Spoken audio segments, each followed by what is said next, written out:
그때에 분봉왕 헤롯이 예수의 소문을 듣고 그 신하들에게 이르되 이는 세례 요한이라 그가 죽은 자 가운데서 살아났으니 그러므로 이런 능력이 그 속에서 역사하는도다 하더라. 전에 헤롯이 그 동생 빌립의 아내 헤로디아의 일로 요한을 잡아 결박하여 옥에 가두었으니 이는 요한이 헤롯에게 말하되 당신이 그 여자를 차지한 것이 옳지 않다 하였음이라. 헤롯이 요한을 죽이려 하되 무리가 그를 선지자로 여김으로 그들을 두려워하더니 마침 헤롯의 생일이 되어 헤로디아의 딸이 연석 가운데서 춤을 추어 헤롯을 기쁘게 하니 헤롯이 맹세로 그에게 무엇이든지 달라는 대로 주겠다고 약속하거늘 그가 제 어머니의 시킴을 듣고 이르되 세례 요한의 머리를 소반에 얹어 여기서 내게 주소서 하니 왕이 근심하나 자기가 맹세한 것과 그 함께 앉은 사람들 때문에 주라 명하고 사람을 보내어 옥에서 요한의 목을 베어 그 머리를 소반에 얹어서 그 소녀에게 주니 그가 자기 어머니에게로 가져가니라. 요한의 제자들이 와서 시체를 가져다가 장사하고 가서 예수께 아뢰니라. 아멘. 분별하면 구별된다라는 제목으로 오늘 말씀 전하도록 하겠습니다. 저희들은 익숙하지 않은 새로운 장소에 가게 되면 그곳에서 어떤 음식을 먹을지 또 그곳에서 어떤 유명한 관광지를 돌아보게 될지 그 정보를 어디에서 얻습니까? 인터넷을 통해서 상당 부분 그 정보를 얻게 됩니다. 저 역시 올 초에 잠시 부산에 다녀왔던 적이 있었는데요. 부산에 맛집이 참 많이 있잖아요. 그래서 나름대로 맛있는 식사를 하기 위해 인터넷으로 맛집으로 소개가 된 집들을 막 검색을 해봤습니다. 그런데 유난히 이제 블로그 리뷰가 많은 곳이 눈에 띄었습니다. 다른 식당보다 몇 배나 더 많은 리뷰들이 있는 거예요. 다른 식당들은 많아봐야 리뷰가 뭐 100개, 200개 정도인데 이 식당은 1000개, 2000개 이런 리뷰가 막 있는 겁니다. 그래서 어떻게 하겠습니까? 그 식당을 바로 찾아가 봤죠. 그런데 이게 웬일입니까? 식당에 들어서는 순간 당했다, 낚였다라고 하는 생각이 찾아오기 시작했습니다. 왜냐하면 손님도 아무도 없었고요. 그렇다고 식당이 깨끗한 것도 아니었습니다. 이런 식당에 이 리뷰가 많이 올라온 것이 도저히 믿기지 않았습니다. 그렇다면 음식 맛은 좋았느냐? 어땠을까요? 그것도 아닙니다. 음식 맛도 전혀 특별하지 않았던 것이죠. 오늘날 현대인들은 페이스북이나 인스타그램, 트위터 같은 SNS를 많이 사용합니다. 그래서 이 SNS 공간으로 들어가게 되면 수많은 정보를 접하게 됩니다. 그런데 중요한 것은 그 수많은 정보 중에 진짜 정보, 요즘 표현으로 하자면 찐 정보가 있는 반면 거짓 정보도 굉장히 많이 있습니다. 그렇기 때문에 잘 분별해야 당하지 않는 것이죠. 저는 그렇게 블로그 리뷰를 보고서도 제대로 분별하지 못했던 것이죠. 이 정도 되면은 홍보성 리뷰구나, 광고성 리뷰구나라는 것을 파악했어야 되는데 그렇지 않고 이렇게 많은 사람들이 다녀갔으니 이 식당은 굉장히 맛있겠구나라고 하는 전혀 분별하지 못하는 채 그 식당에 갔었던 것입니다. 저희들은 오늘도 삶 속에서 많은 것들을 분별하며 살아야 됩니다. 그래서 분별을 잘하게 되면 그에 합당한 대처를 할 수 있지만 분별을 하지 못하게 되면 어떻습니까? 어떠한 대처조차 할 수 없습니다. 그렇다면 우리는 어떤 것들을 잘 분별해야 될까요? 가정주부들은 아무래도 식사 준비의 시간이 많이 있다 보니까 이 식재료를 잘 분별해야 되지 않겠습니까? 이 식재료를 잘 분별하지 못하면 싱싱하지 못한 재료를 음식에 사용하게 되고 그렇게 되면 맛의 퀄리티가 떨어질 수밖에 없는 것이죠. 그리고 엄마들, 이 맘들 사이에서 오고 가는 여러 가지 정보들 중에서 이 찐 정보를 잘 분별해내야 합니다. 직장인들은 어떨까요? 요즘같이 급변하는 사회의 흐름과 분위기를 잘 분별할 필요가 있습니다. 그래야만 사회에서 도태당하지 않기 때문에 그렇죠. 그리고 저희들은 뭐 사업적인 일로 아니면 취미 생활로 같은 취미 활동 등으로 다양한 사람들을 만나게 되는데요. 사람에 대한 분별도 꼭 필요합니다. 왜냐하면 사람을 분별하지 못하면 그 사람으로 인해 어려움을 겪는 일들이 발생하기 때문에 그렇습니다.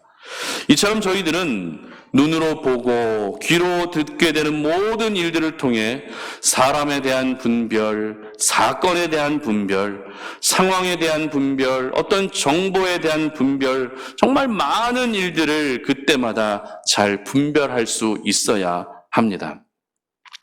그런데 특별히 이제 신앙 안에서도 분별력을 키워나가는 것은 참 중요하거든요.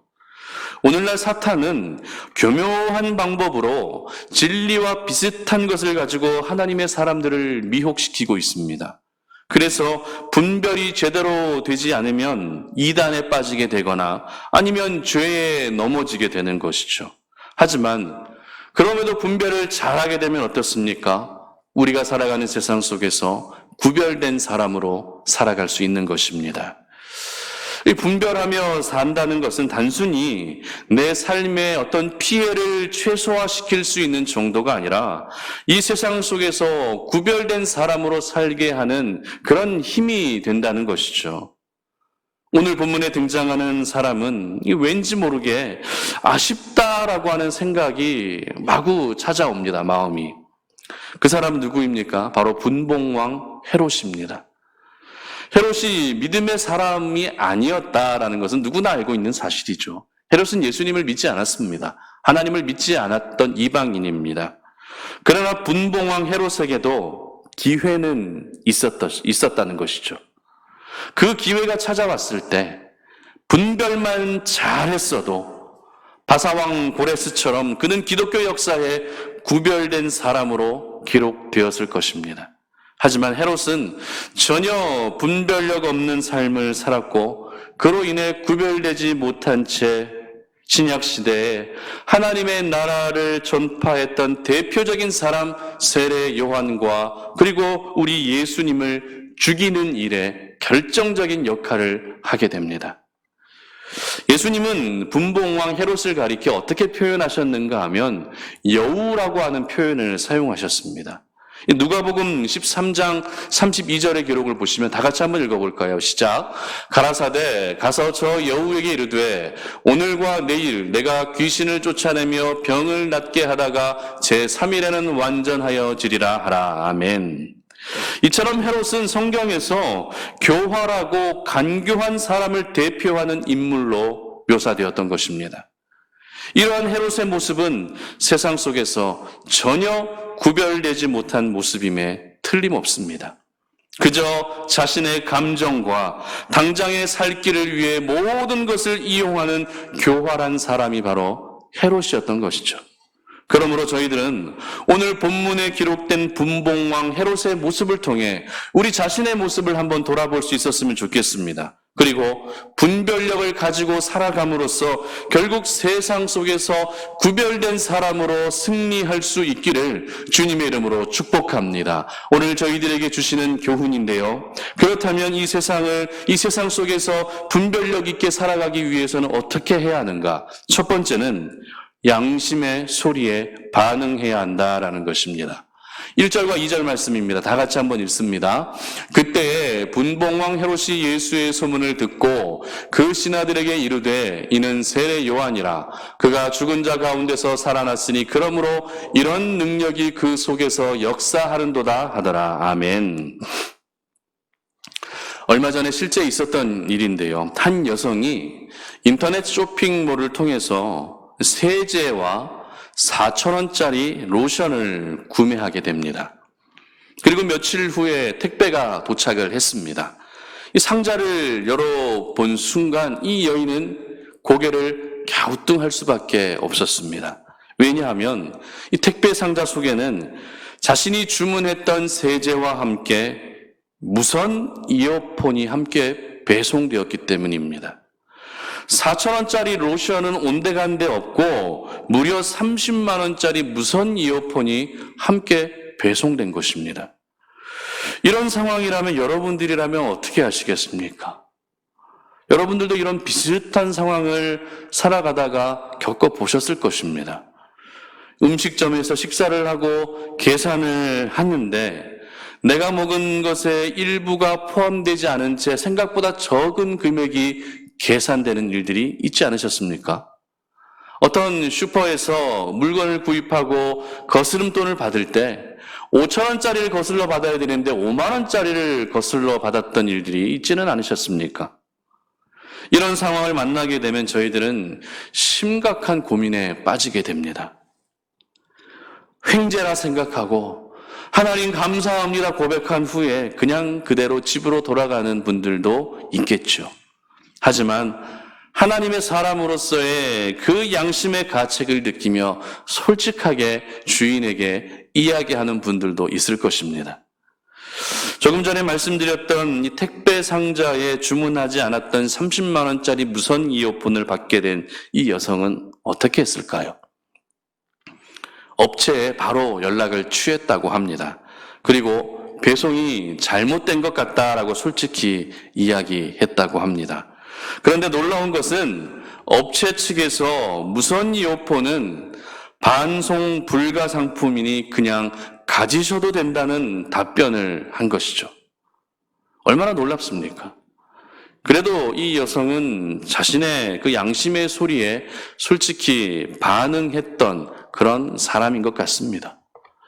이 양심이라고 하는 말은요, 성경에도 자주 사용되는 단어입니다. 성경에 자주 사용되고 있다는 것은 다시 말해서 사람이라면 누구나 양심을 가지고 있다라는 그런 의미가 되겠죠. 이 양심을 조금 쉬운 말로 표현하면 도덕법이라고 얘기를 할 수도 있을 것 같습니다. 다시 말해 사람으로서의 기본 도리, 사람으로서의 기본 예의, 이런 것이 도덕법이며 양심이라는 것이죠. 그렇다면 오늘 본문에 등장하는 헤롯에게는 양심이 있었을까요? 없었을까요? 당연히 헤롯에게도 양심은 있었습니다. 그러나 안타까운 것은 양심을 가지고는 있었지만 그 양심의 소리에는 전혀 반응하지 않았습니다. 오늘 헤롯 왕은 예수님의 소문을 듣게 되죠. 예수님이 온갖 기적을 일으키고 온갖 능력을 행하신다는 소문을 듣게 됩니다. 그런데 그 소문을 듣게 되면서 어떤 생각을 하고 있습니까? 죽은 세례 요한이 살아나서 예수 안에서 역사하고 있다라고 하는 말도 안 되는 생각을 하고 있다는 것입니다. 헤롯이 이러한 생각을 하게 되었던 배경은 아무 죄가 없던 세례 요한을 자신의 손으로 직접 죽였기 때문에 그래요. 그런데 세례 요한은 어떤 중한 죄를 지어서 죽임당한 것이 아니라 단지 헤롯이 기분 나쁘다는 이유로 죽임을 당했던 그런 일들이 있었습니다. 그렇다면 헤롯이 기분 나빴던 일들이 무엇이겠습니까? 그 내용이 오늘 본문에 기록이 됩니다. 헤롯은 자신의 동생의 아내인 헤로디아를 아내로 취하게 됩니다. 흔히 남동생의 아내를 어떻게 우리가 부르죠? 남동생의 아내? 제수씨 이렇게 부르지 않습니까? 제수씨를 아내로 맞이하는 것은 이루어질 수 없는, 결코 이루어져서도 안 되는 불법적인 혼인의 상황이었습니다. 만약 당시 헤롯이 자신의 양심의 소리에 반응했다면 이런 불법은 행하지 않았을 것입니다. 그러나 헤롯은 양심의 소리에 전혀 반응하지 않았습니다.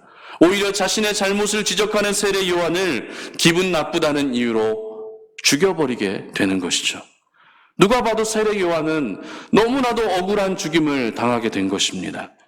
그런데 오늘 헤롯이 예수님의 소문을 듣고 그 안에 죽은 세례 요한이 살아나서 역사하고 있다라고 하는 이 말을 하고 있었던 것이죠. 예수님을 예수님 그 자체로 인정하지 못했던 것입니다.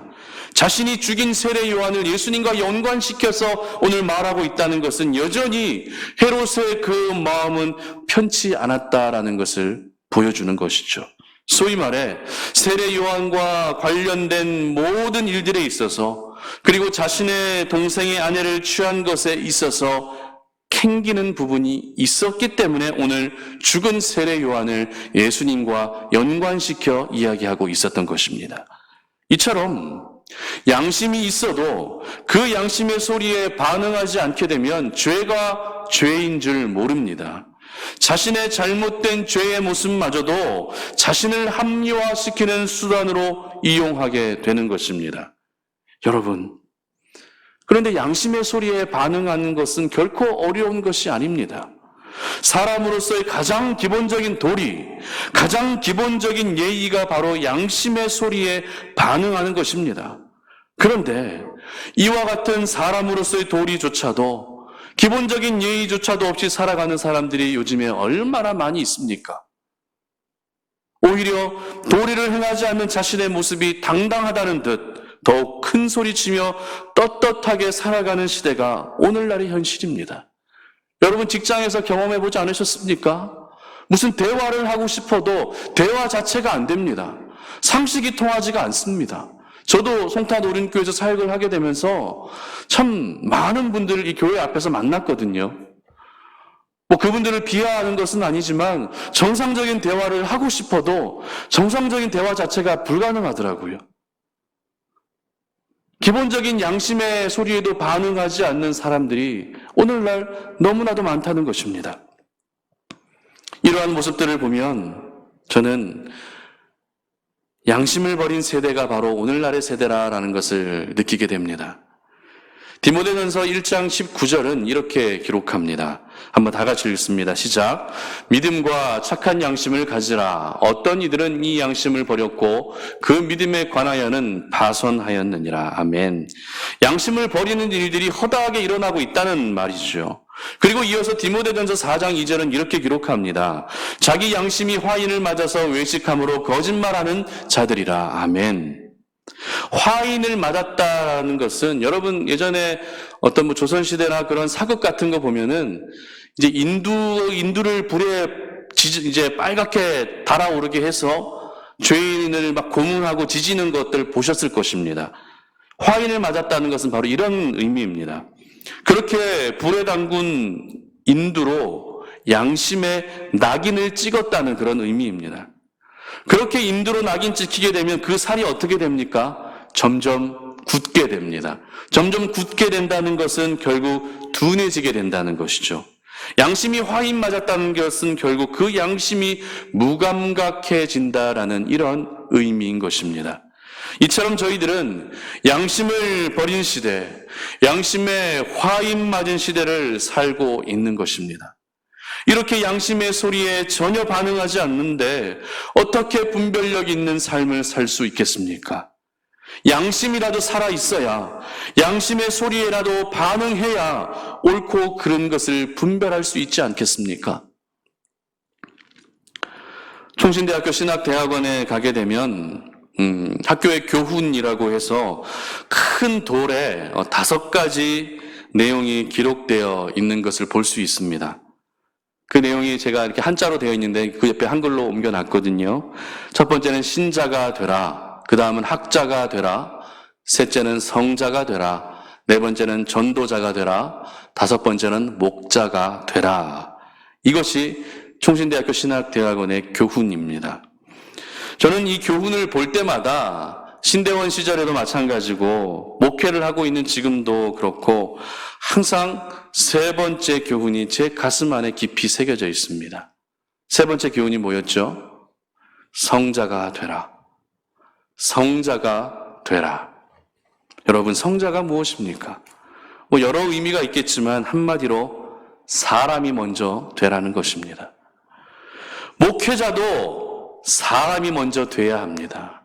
목회자뿐만 아닙니다. 성도들 역시, 직분자들 역시 내가 어떤 직분이라는 것을 드러내는 것이 아니라 먼저 사람이 돼야 한다라는 것이죠.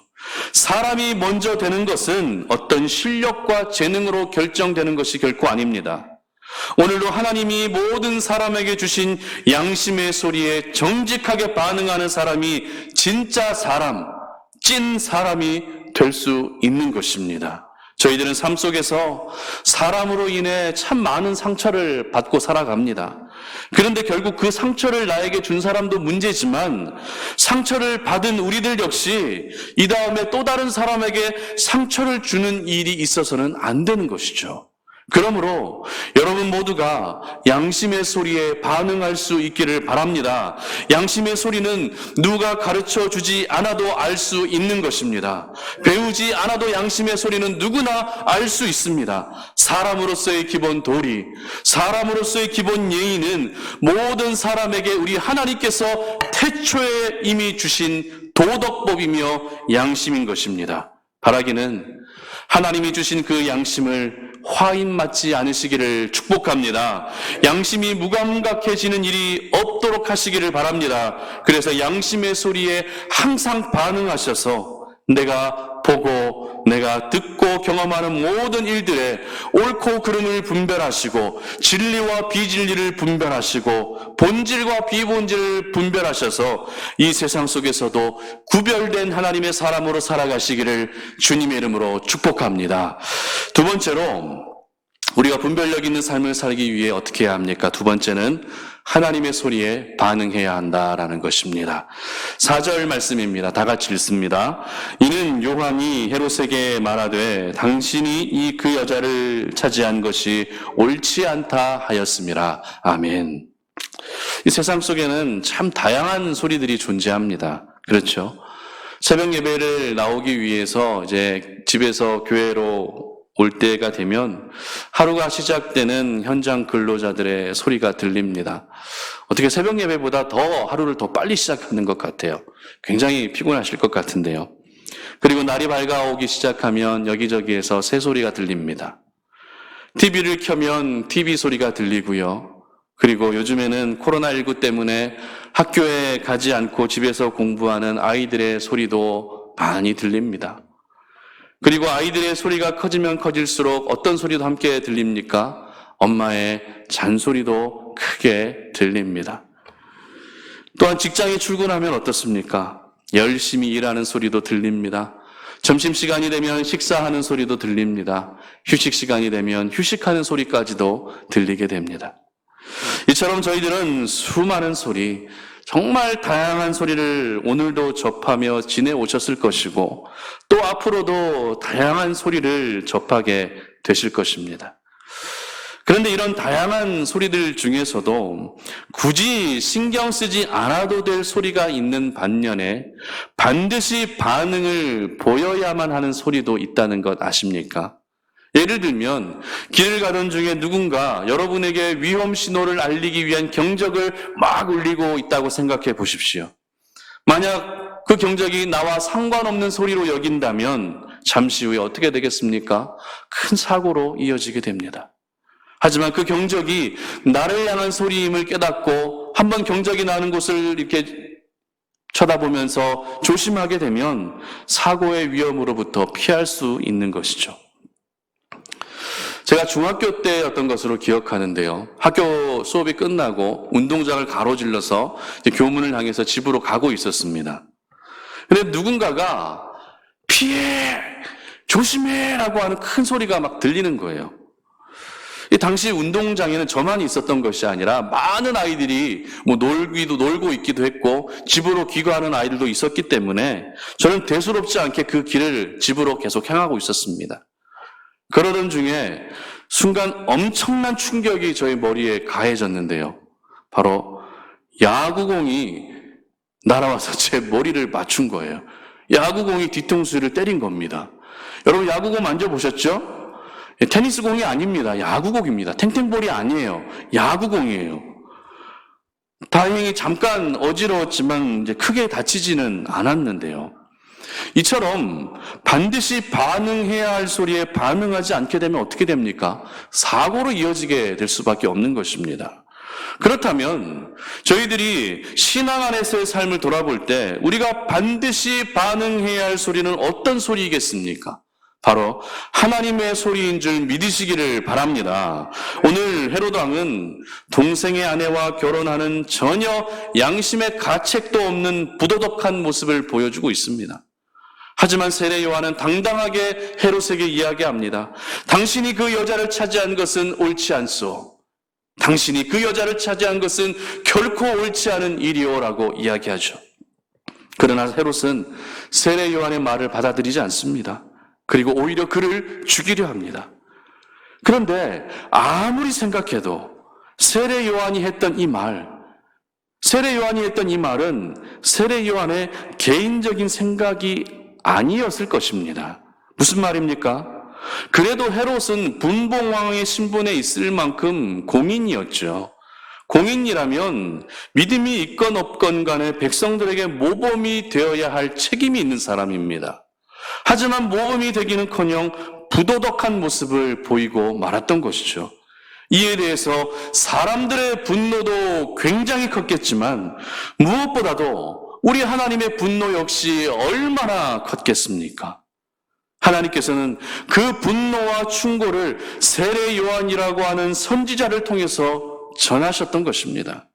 그러므로 세례 요한의 충고는 단순히 사람의 충고가 아니었습니다. 세례 요한의 충고가 아니었습니다. 세례 요한의 충고는 바로 하나님의 충고였고 하나님의 소리였는 줄 믿으시기를 바랍니다.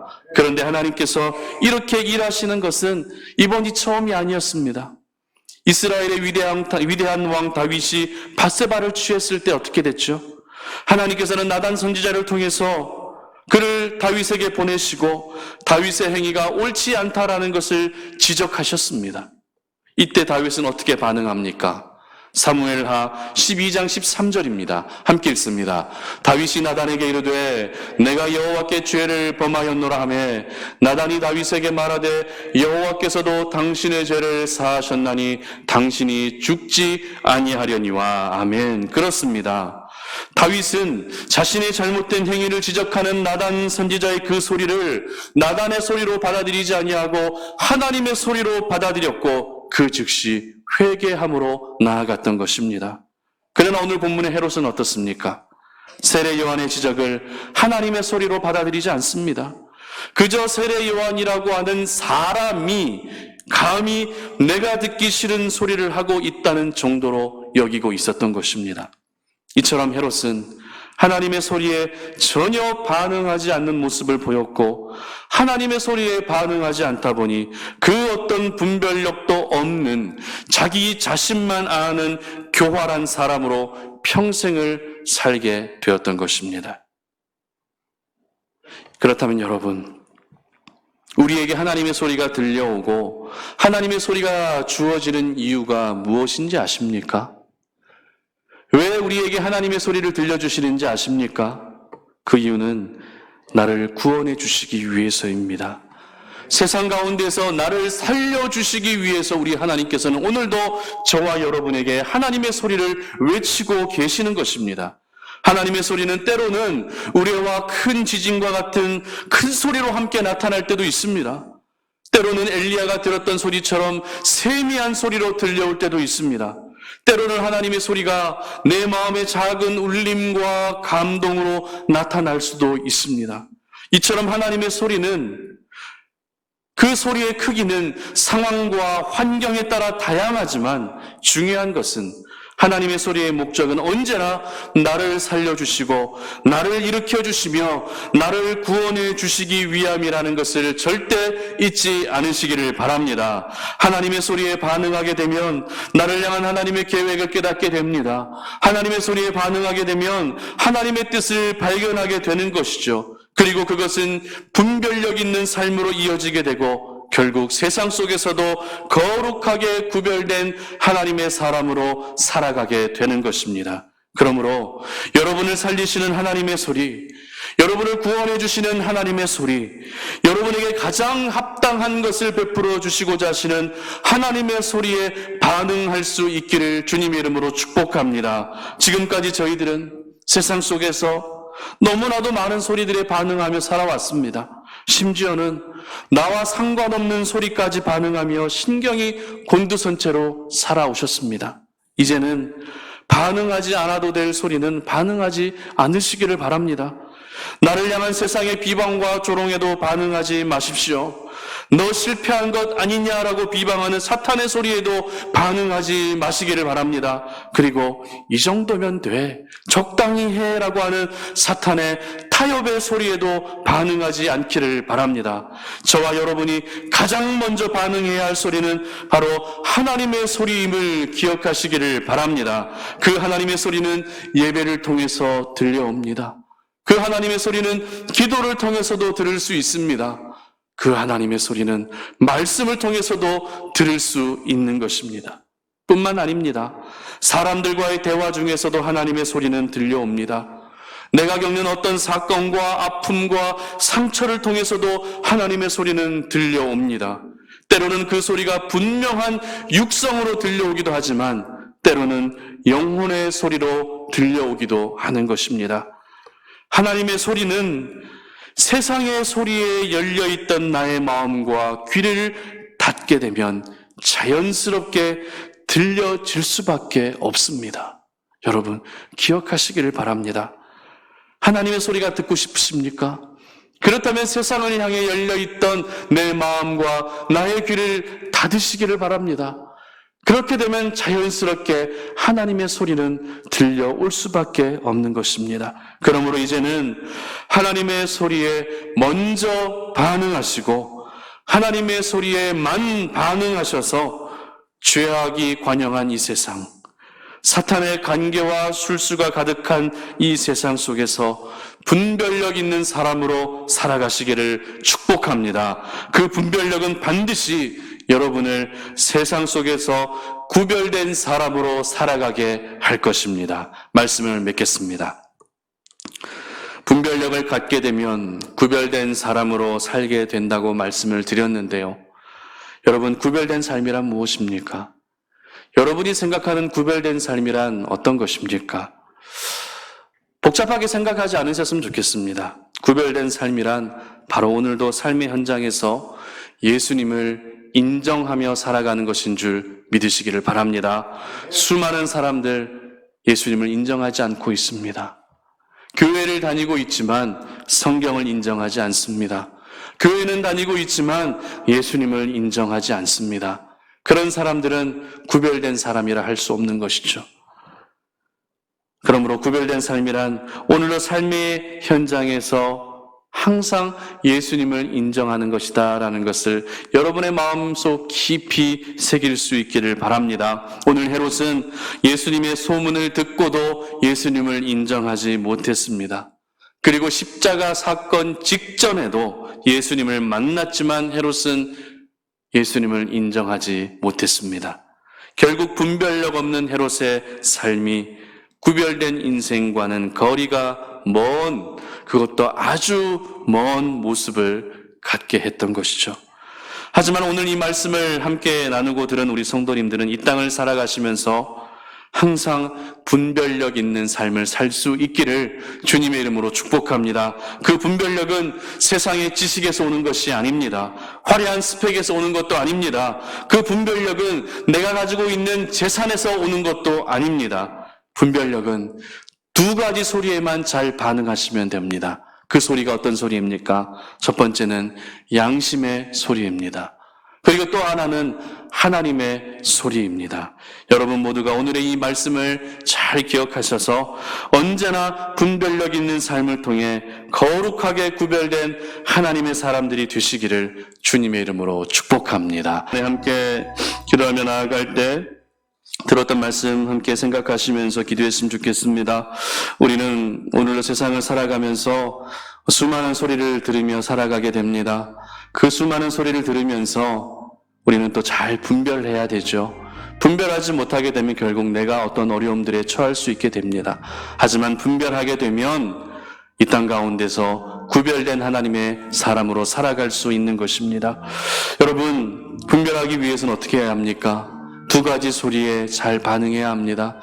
첫 번째는 하나님께서 태초에 모든 사람들에게 예수님을 믿는 사람이건 믿지 않는 사람이건 모든 사람들에게 공통적으로 주신 그 양심, 도덕법, 그 양심의 소리에 반응하면 되는 것입니다. 사람으로서의 기본 도리, 사람으로서의 기본 예의만 지켜도 그래도 상식이 통하는 사회에서 우리는 어려움 없이 살아갈 수 있습니다. 하지만 오늘날 양심의 소리에 반응하지 않는 사람들이 너무나도 많이 있습니다.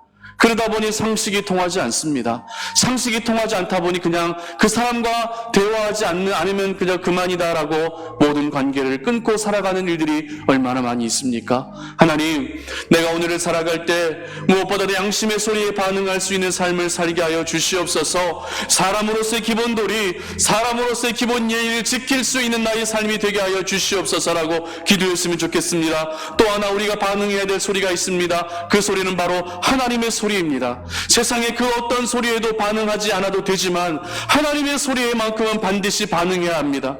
하나님의 소리는 때로는 크게 들려올 수도 있지만 때로는 세미한 음성으로 들려올 때도 있습니다. 때로는 육성으로 들릴 때도 있지만 때로는 영혼의 소리로 들려올 때도 있습니다. 하나님의 소리를 우리에게 들려주시는 이유가 무엇입니까? 우리를 살려주시기 위해서입니다. 우리를 구원해 주시기 위해서이고 우리를 세상 가운데서 죄와 악으로부터 보호해 주시기 위해서입니다. 그러므로 기도하실 때 하나님, 내가 하나님의 소리에 더 깊이 반응하게 하여 주시옵소서. 세상을 향해 열려 있었던 내 마음과 나의 귀를 닫게 하시고 이제는 하나님의 소리에 열린 마음과 열린 귀로 나아가게 하셔서 하나님의 소리에 반응하여 분별력 있는 그리스도인으로 살아가게 하시고 그로 인하여 나의 삶이 거룩하게 구별된 하나님의 사람이 되게 해달라고 이 시간에도 함께 주여 한번 외치고 통성으로 기도하며 나아갑니다. 주여,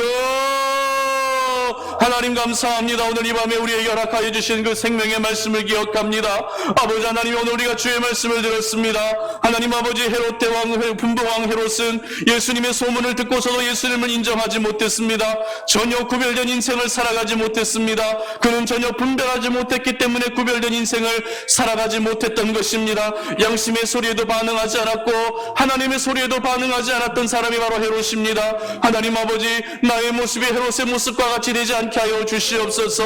우리가 살아가면서 많이 들려오는 세상의 소리들 가운데에서 분별해야 될 때가 얼마나 많이 있습니까? 가장 먼저 양심의 소리에 반응할 수 있는 우리의 인생이 되게 하여 주시옵소서. 양심의 소리에 더 깊이 반응할 수 있게 하시고 아버지 하나님, 사람으로서의 기본 도리, 사람으로서의 기본 예의를 먼저 지켜나갈 수 있는 저희들이 되게 하셔서 하나님의 사람은 정말 양심을 가지고 있다, 선한 양심을 가지고 있다, 착한 양심을 가지고 있다라는 것을 보여줄 수 있도록 은혜를 베풀어 주시옵소서. 또한 우리가 반응해야 될 소리가 무엇입니까? 바로 하나님의 소리인 줄로 믿습니다. 아버지 하나님의 세상에 많고 많은 소리를 향해서는 우리의 모든 마음과 귀를 닫아버리게 하시고 이제는 하나님의 소리를 향해서 우리의 귀를 열게 하시고 마음을 열게 하여 주시어서 나를 살리시기 위하여 들려주시는 하나님의 소리, 나를 구원해 주시고 나를 죄악으로부터 보호해 주시기 위해 들려주시는 하나님의 소리에 깊이 있게 반응할 수 있게 하여 주시기를 원하오니 아버지 하나님, 그래서 우리의 모든 삶이 분별력 있는 삶을 살아가게 하시고 그 분별력은 결국에는 이 세상 가운데서 거룩하게 구별된 하나님의 사람으로 살아가게 한다는 것을 잊지 않게 하셔서 이곳에 모여있는 당신의 사랑하는 백성들 그 한 사람 한 사람이 세상 속에서 그들이 살아가는 모든 삶의 현장 속에서 구별된 사람으로 살아가게 하여 주시옵소서. 또 하나 우리 한 가지 더 기도할 제목은 우리가 살고 있는 평택 송탄 지역을 놓고 기도했으면 좋겠습니다. 이 지역에 참 많은 곳들이 개발되고 있고 건설 현장들이 있습니다. 그렇기 때문에 앞으로 미래를 예상하게 되면 참 미래에는 좀 살기 좋은 지역이 될 수 있을지 모르겠지만 지금 현실에서는 가장 중요한 것이 안전입니다. 모든 공사 현장들마다 수많은 전국에서 몰려오신 많은 분들이 일하고 계시는데요. 그들이 일하는 그 현장에서 그 어떤 한 건의 안전사고도 일어나지 않도록 하나님이 생명싸게 안에 지켜주시도록 기도해 주시기 바랍니다. 그리고 이곳에서 좋은 만남의 복을 허락해 주시고 평택 송탄 지역이 그들에게 상처와 아픔의 지역으로 기억되는 것이 아니라 하나님을 또 한번 체험하고 경험하고 그리고 너무나도 좋은 추억을 남길 수 있는 그런 지역이 될 수 있게 해달라고 기도해 주시기 바랍니다. 이 지역의 모든 어둠의 영적 기류가 다 바뀌게 하시고 아직도 교회를 정하지 못한 분들 하나님이 속히 보내주셔서 그들이 예배를 회복하고 그들이 주의 성전으로 달려나와 하나님을 온전히 섬길 수 있는 자들이 될 수 있게 해달라고 기도해 주시기 바랍니다. 그리고 오늘 함께 예배하고 있는 우리 송탄 올인의 우리 성도님들 한 분 한 분을 보게 되면 모든 분들이 다 우리 남자 성도님들이십니다. 예배 전에도 말씀드렸던 것처럼 가장이 이렇게 바쁘고 힘든 주중 예배를 나와 하나님을 예배하고 기도한다는 것은 사실 기적과 같은 일입니다. 일터에서 얼마나 스트레스를 많이 받습니까? 일터에서 살아남는 것이 보통 힘든 일이 아닙니다. 그럼에도 이 시간을 구별하여 하나님 앞에 나와 예배하고 있다는 것은 분명 기적입니다. 하나님이 여러분들을 주목하실 것입니다. 하나님이 여러분을 축복하실 것입니다. 하나님, 이들의 믿음을 보시고 앞으로 이들의 믿음을 통해서 우리 사랑하는 성도님들의 가정이 하나님의 나라가 임하게 하시고 그들의 모든 가족들, 자녀들, 배우자들, 부모님들 다 지켜주시고 그리고 가족들 가운데 믿지 아니하는 영혼들이 있다면 하나님이 믿음을 가질 수 있도록 구원의 역사를 허락해 주시고 그리고 아직 가정을 이루지 못한 이들이 있다면 건강한 믿음의 가정을 이루어 나아갈 수 있게 해달라고 그리고 송탄 오륜교회를 위해서도 행복하고 건강한 교회가 될 수 있게 해달라고 이 시간에 다 함께 마지막으로 통성으로 기도하며 나아갑니다. 주여 하나님 감사합니다. 오늘 이 밤에 우리가 주님 앞에 기도하며 우리가 살고 있는 평택 송탄 지역을 주님의 이름으로 올려드립니다. 아버지 하나님이여 현장에서 많은 분들이 일하시며 그 하루하루 힘든 노동과 고된 하루하루를 보내면서 하나님 쌓여져 있었던 모든 스트레스를 하나님 술로서 하나님 유흥으로서 보내고 그렇게 하나님 아버지 스트레스를 풀고 있는 이 어둠이 가득한 이 현실 이 지역을 주님께서 불쌍히 여겨주시기를 원합니다. 하나님 아버지 이 지역에 하나님을 모르는 자들이 촉히 주님 앞으로 달려나와 하나님을 예배할 수 있도록 도와주시고 이 지역의 영적인 기류가 완전히 바뀌어질 수 있게 하시고 하나님의 나라가 임할 수 있도록 은혜를 베풀어 주시옵소서. 하나님 아버지 현장에서 일하시는 모든 근로자들 그들의 안전을 지켜주시기를 원합니다. 아버지 하나님 가정을 뒤로하고 이렇게 일터로 생업의 전선으로 뛰어 들어왔습니다. 하나님 그 가정을 지켜주시기를 원합니다. 일하시는 현장을 지켜주시기를 원합니다. 사랑하는 모든 삶의 순간순간들 하나님이 특별히 지켜주시어서 이 힘든 가운데서도 믿음을 지키며 예배의 자리로 나온 당신의 사랑하는 백성들 그냥 돌려보내지 마시고 이들이 어디에 있든지 이들이 무엇을 하든지 항상 하나님 눈동자와 같이 지켜보아여 주시어서 이들의 믿음을 축복하사 그 믿음을 통해 그 가정이 그들의 삶이 더욱더 풍성하고 은혜로운 삶이 되게 하시고 이들의 믿음을 통해 건강한 가정들이 만들어질 수 있도록 은혜를 베풀어 주시옵소서. 이 지역에 아직도 교회를 정하지 못한 분들 실족하여 낙심하고 있는 분들 속히 주님 앞으로 돌려보내 주시기를 원합니다. 그들의 강팍한 심령을 성령에 불려 녹여주시고 우리 송탄 오륜교회가 이 귀한 일들에 쓰임받을 수 있게 하여 주시옵소서. 송탄 오륜교회가 행복하고 건강한 교회 되게 하시고 함께 예배할 수 있는 예배자들 교회를 세워나갈 수 있는 건강한 동력자들 신실한 동력자들 보내주셔서 하나님께서 이 지역에 우리 송탄 오륜교회를 세워주신 목적에 맞게 이 지역을 구원하는 이 지역의 영혼을 구원하는 교회로 쓰임받게 하시고 하나님의 영광이 날마다 충만한 교회가 되게 하여 주시고 주님 앞에 부르짖고 기도하는 그 기도의 소리가 끊이지 아니하는 살아있는 교회 생명이 역사하는 교회 될 수 있도록 하나님 도와주시옵소서. 하나님 감사합니다. 오늘 이 밤에 우리가 하나님을 예배하면서 이렇게 짧지만 기도의 시간을 갖고 내가 할 수 있는 것 아무것도 없어서 주님 앞에 두 손 들고 하나님이 내 인생을 책임져 주시고 나의 삶을 도와주시기를 간구하며 나아갑니다. 아버지 하나님이여 피곤한 몸이지만 분주하고 힘든 하루하루를 살아가고 있는 우리의 일과이지만 그러나 이 시간 하나님 아버지 앞에 드리기 위해서 거룩하게 구별한 이 시간 하나님께 나와 예배하며 돌아갑니다. 오늘 이곳에 모여 당신을 예배한 주의 백성들의 예배를 하나님이 기뻐 받아주신 줄로 믿습니다. 하나님 아버지 이들의 예배를 기억하시고 그래서 이들의 삶의 현장에서도 날마다 하나님께서 지키시고 보호하시고 이끌어주시고 역사해 주시는 그 은혜가 충만할 수 있도록 도와주시옵소서. 오늘 말씀을 들었던 것처럼 이 세상 가운데 분별해야 될 것들이 얼마나 많이 있습니까? 하나님 아버지 그 분별하기 위해서 오늘 우리는 양심의 소리에 반응할 수 있게 하시고 하나님의 소리에 반응할 수 있게 하셔서 분별하는 사람이 결국에는 구별된 사람으로 살아갈 수 있다는 것을 우리의 마음판에 깊이 새기며 세상 가운데에서 날마다 구별된 거룩한 하나님의 사람들 되게 하시고 우리의 모습 하나하나가 하나님의 영광을 나타내기에 부족함이 없도록 은혜를 베풀어 주시옵소서.